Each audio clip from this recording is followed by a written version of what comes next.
Welcome to Mobile Presence, your destination for everything mobile. I'm your host, as always, Peggy Ann Saltz, mobile analyst, tech consultant, senior Forbes writer, and founder of Mobile Groove, and bringing you, as we do every 2 weeks, a special mini-series on retention marketing powered by CleverTap, which is headquartered in Mountain View, California, with offices in Mumbai, Singapore, and Dubai. CleverTap empowers digital consumer brands to increase customer retention and maximize user lifetime value. The digital advertising industry, which amounts to $152 billion in the US alone, is losing access to most third-party data, which has powered programmatic advertising as we know it.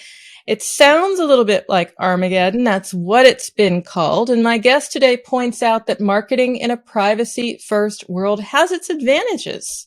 It forces marketers to be customer-centric and refocus on the basics, including great product, superior customer experience, and effective engagement. It is what marketing was supposed to be from the start. And to talk about this transformation, I'd like to welcome Adam Broitman, associate partner at McKinsey Company, of course, the management consulting firm committed to helping organizations accelerate sustainable and inclusive growth. Adam, our guest, is a true innovator. I'm very excited to have him. He's in the digital space, and before joining McKinsey, he held roles at some of the world's top advertising agencies and marketing organizations. So he's seen it from both sides.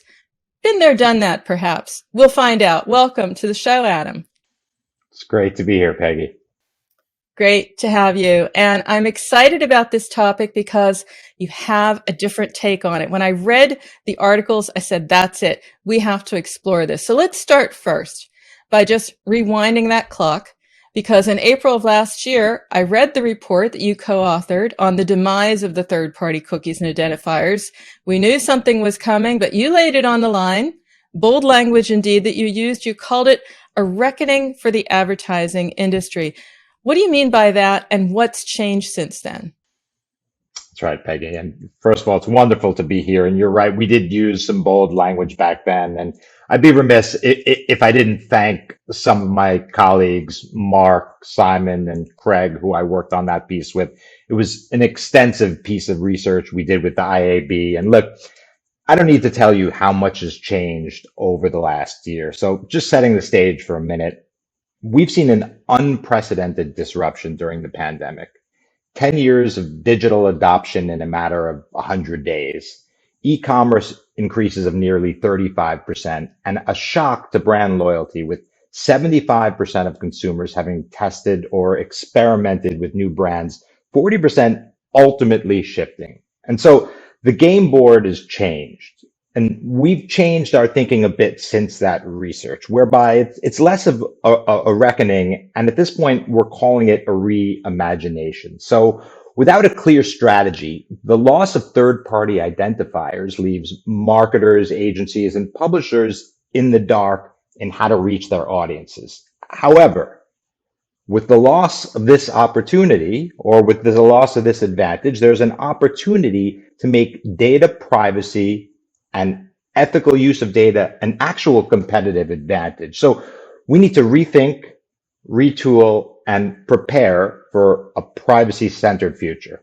I really like that, a privacy-centered future, and also seeing a different side of this. As I said, we've been so focused on, a world without identifiers. What are we going to do? And this is about making data privacy a competitive advantage instead, and also a way to engage. Now, you set the stage for us earlier, but as brands, marketers chart this new course, can you tell me a little bit about how brands specifically should be most effectively engaging with their customers today? You're right. This is, in fact, charting a new course, as you said. And part of the reimagination that we spoke about, there are really two key building blocks: trust and customer experience. So starting with trust, that's the most important currency. And the right path to building trust is different for brands and publishers.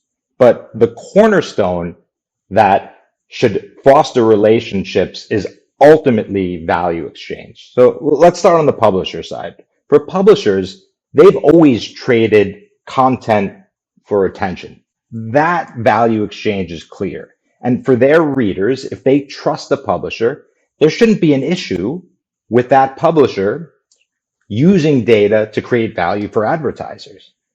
For advertisers, however, they'll need to create new strategies for value exchange and leverage new infrastructure to capture first-party data. So that's a bit on trust. Now, on customer experiences, the second building block, this is based on building world-class customer experiences.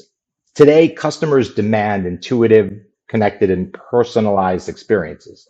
My colleagues actually published a great piece of research on this, and they found that 71% of consumers expect companies to deliver personalized interactions, and 76% get frustrated if that doesn't happen. And that's a big number. So it's really essential to create a great experience to maintain loyalty, to win new customers, and drive growth. So a great rule of thumb here is the closer you get to your customer, the bigger the gains. Let's talk about the notion of data relationship management that you have spoken about in what you've been writing, but also just start with the basics. First of all, what is it? Sure. So this is a topic that I'm deeply passionate about. And this is from an article that we wrote with some of my colleagues and friends, Kelsey, Mark, and Jason. We firmly believe that any sustainable first-party data strategy must have the customer relationship at the core. And so we put together a framework called data relationship management to help marketers thrive in a cookieless future, or as I prefer to say, a privacy-centered future. As I said, DRM is based on customer trust, which we need more of. As part of our research, we found that 1/3 of customers believe that their data is being used responsibly. Only 1/3. That tells the market something right there. You have 4 steps to effectively manage data. Can you tell me a little bit about each one? Just walk me through them. Absolutely. So the 4 key components are the data invitation, the data security center, the data dialogue, and finally, the data value proposition. So let's start with the first one, which is the data invitation. And Peggy, as you know, the web is wrought with cookie invitations, lots of jargon-filled notifications to accept. And the truth is, customers often don't understand what they're agreeing to. There's a more elegant way to do this. We treat the data invitation the same way that we treat any other piece of marketing communication. Make the invitation personalized and ultimately visually compelling. And secondly, make it simple. We just spoke about how these invitations are jargon filled. Well, use language you would use as if you were creating an invitation to engage customers in a loyalty program. I spend a lot of time with advertisers, and I always tell them, prove the value first and then ask for the data. But don't start with the question about the data. I mean, how many times have you landed on a site and gotten asked to share your data before you even experienced anything? And that's what we call privacy by default, as opposed to privacy by design. I will dig a little bit deeper into how that invitation needs to look, but maybe there is just at some level a bit of a blueprint, some do's, some don'ts. For example, you said it needs to look attractive for one thing. Absolutely. You need to treat this like you would treat any other marketing communications, as I mentioned. So you spend a lot of time creating ads and other content. This needs to look the same way. What's a good example? Yeah, so to your point, you can make it fun, you can make it appealing, but don't make it filled with jargon and legalese, because as I mentioned, people won't know what they're signing up for. And further down the line, when they know that their data is being used, they may be unhappy about that, and there'll be no reference because they didn't know what they signed up for to begin with. So the real key here in terms of a go to your question is visually appealing and simple. In terms of a no-go, keep the legalese, keep the terminology that people might not understand out of the picture. Now we're talking about the data invitation as a step in a larger framework. There's a second element, the data security center. Tell me about that. Mhm. This is something that most companies have today. However, it really looks today for most companies like a dull preference center with a lot of that legalese that I was referring to earlier. We interpret this part of the step or this security center as something that needs to be more human and inviting should people decide to engage. So it should have rich, regularly updated content around data governance and protection. And I always encourage marketers to go back to the basics. And with privacy, it's no different at all. Communicate what would be perceived as complex information through effective storytelling and examples. After all, nothing succeeds like a good story. But could you give me an idea for someone wanting to get started? What would a story look like here? What does storytelling look like when you're trying to convey something that is, I wouldn't say so serious, but so essential? Let's put it that way. Yeah. So again, the storytelling should look similar to your other marketing communications. Maybe it looks more like what you're doing in social media because it should be human and relatable. So maybe not your advertising polished TV spots, but it should look like content that people could relate to and feel as though they're being spoken to on a human level. That's really what is important is the authenticity of it. There's also a level of frequency and familiarity. You know, you wrote it yourself. You need to engage in a quote, ongoing data dialogue and have a clear data proposition. What do you mean by this? And how can an ongoing conversation build and build trust? Mhm. So the last two parts of our framework are the value proposition and the ongoing dialogue. And the ongoing dialogue reassures customers of an organization's commitment to the safety of their data. Data privacy in marketing and publishing is ever evolving. We hear about this all the time, even in mainstream media headlines. And customers deserve to know what data they're sharing and then how that data is being used. Because if done effectively, a company's data proposition can create a long-term value exchange with their customer, but it has to be something that's done upfront. And our research shows that around 2/3 of customers would be happy to share their data or would consider sharing their data if they got something in return for it. So let's zoom in on that value exchange. So what would that be? There's a few different ways to create a more sustainable value exchange with customers. And I'll share three that work really well. The first one is around personalized offers. And again, our research shows that 57% of customers expressed excitement around receiving discounts or offers in exchange for their data. Now, we don't recommend incentivizing data access. However, personalized offers, discounts, and content can be very powerful.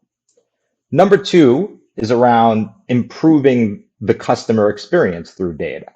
So we all know what it's like to go through an experience where we have recommendations that are right for us, and that makes the experience better. So it allows customers to find products and services that are most relevant to them. And number three is around seeking feedback. Don't just offer explanations for why customers are seeing certain recommendations. Solicit advice on how you can better recommend products and services for them. We believe the future is about co-creation. And when you're soliciting this feedback from your customers, you're both learning how to make the experience better for them as someone who is selling something, and it's creating a better experience overall for someone who is in the market. So it's a win-win situation. It allows them to continue a conversation, I think is what you're saying, between all of the Hmm. other sessions we'll be having.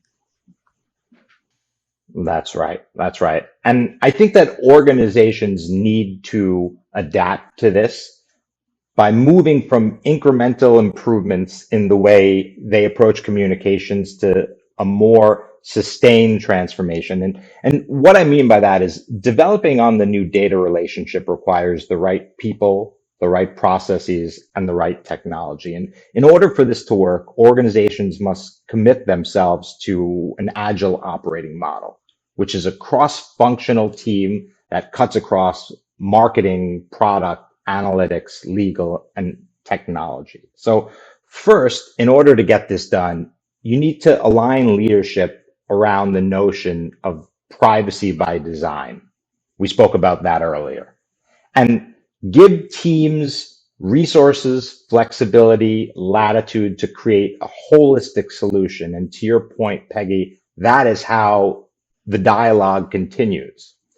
Second, you need to take a test and learn approach so that you can effectively problem solve, especially on an issue that's constantly evolving. We get new information on this every day. And ultimately, Peggy, success will depend on a combination of speed, strategy, and dynamic problem solving. But in the end, we believe that it's worth the investment. So if I'm a marketing leader and I'm saying, I want to get started on Monday, I know it's going to be a project, but how do I get started? How do I put the right team in place? Do you have some tips? Yeah, absolutely. So I mentioned earlier that cross-functional team that pulls from marketing, product, analytics, legal, et cetera, and creating that pod, as we sometimes call it. In order to get started with velocity, pulling talent that can come together in a lean, agile manner and start right away with testing is the way to do this. I think it was Wordsworth who said, in order to begin, begin. And that really needs to be the model here. Get a pod of talented individuals and empower them with the ability to execute, and you will see that magic will happen. And it also has a place, in that mix of communications and conversations. This is something that you do not set and forget. A lot of people, I've heard this so many times, the marketers I'm interviewing, they get this great idea and they're like, oh, we're going to do this in storytelling. Or a lot of people saying, oh, we're going to be in X channel or X approach. Is there something you can say, a little bit of inspiration for people to understand that this is a process, but there's also a value in this for all parties, really? I would say that at the dawn of social media, marketing moved from being a campaign to marketing being a commitment. And to your point, Peggy, set it and forget it is not a model that works anymore because the world moves at the speed of the internet and at the speed of social media. And the conversation we're having today around data and privacy moves at that same speed, which is a speed that continues to accelerate. So what I would say is marketers need to adapt to this commitment focused approach and be always on in their optimizations based on the change that's happening around them. The new data, the new interaction, if I fill out, not fill out a form, but if I give my feedback, that all needs to keep on learning. It's a learning living profile of what's going to That's inform right. me about my data, about privacy, and about what you, the company, the brand, are doing and taking responsibility. That's right. And at the risk of sounding cliche, the only constant is change. In the data privacy landscape, we see new regulations on a daily basis. We see new proposals on a daily basis. So you have to stay on and paying attention at all times. Great segue, because I was going to say our listeners, they are paying attention. They're asking themselves, okay, Yes, in the show notes, I will link to your amazing article and work with your colleagues, Adam. But overall, is there a place they can go to get more or stay in touch with you? There might be a place or a portal on McKinsey they need to check out. What's the best way? Yeah, I always suggest people come to McKinsey.com and just search through our library of articles. You can find really rich content on almost any topic. I have to say, full disclosure, I've got your emails, your newsletters. I keep them, which is seldom because I'm always going to come back to something. So I can only say that is true. And Adam, maybe we'll also come back to you at some point. I think there's a wealth of information and ideas to explore here. Love to have you back. But in the meantime, thanks, of course, for sharing. Thank you. So until next time, remember, every minute is mobile, so make every minute count. Keep well, stay safe, and we'll see you soon.